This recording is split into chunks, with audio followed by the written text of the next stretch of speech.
Dito guys, nakalabang ko ang sikat na content creator na si Gildark. Grabe, sobrang palo niya maglaro at nakuha niya pa dito yung blue buff ko. Pero napitas rin namin siya.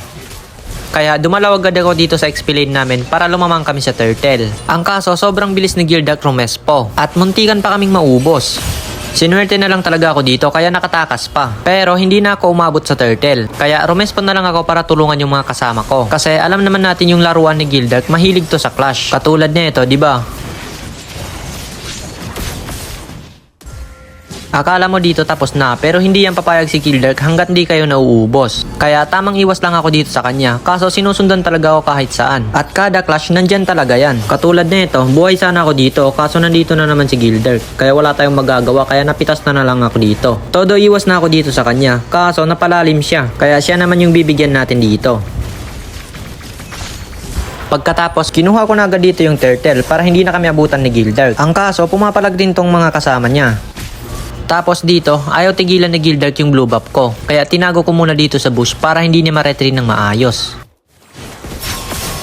Tsaka ako dumalaw dito sa bottom lane para tulungan tong XP lane namin. At dumalaw rin ako dito sa top lane at naabutan ko dito si Gildark. Dahil medyo nakalamang ako doon, ang ginagawa ko dito, inuunahan ko siya sa mga farm niya. Inaantay ko lang siya mag-skill dito para wala talaga siyang takas. Dahil kinukulit nila ako ng early game, ako naman yung mangungulit ngayon sa kanila. Tamang takbuhan na lang talaga sila dito dahil lamang na ako sa kanila. Muntikan pa nga makatakas dito yung Harit dahil dumating yung mga kasama niya. Pero mas lalo silang napasama dahil naubos namin sila dito at nakaminyak pa ako.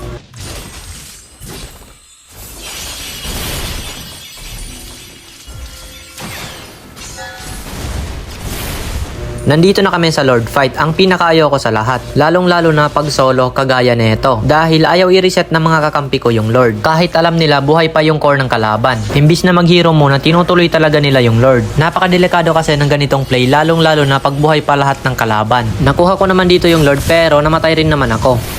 Tapos ang ginawa ko dito, pinag-aambus ko si Gildark. Akala siguro niya may kasama ako, kaya napatakbo na lang talaga siya dito. Tapos makukuha na naman namin dito yung Lord dahil walang contest yung kalaban. Dito 5 seconds na lang mabubuhay na si Gildark. Kaya ang ginawa ko, lumayo muna ako sa mga kakampi ko para pumunta sa akin si Gildark. Alam na alam ko na kasi ang galawan niya, lalong-lalo na pag nakakakita ng low HP.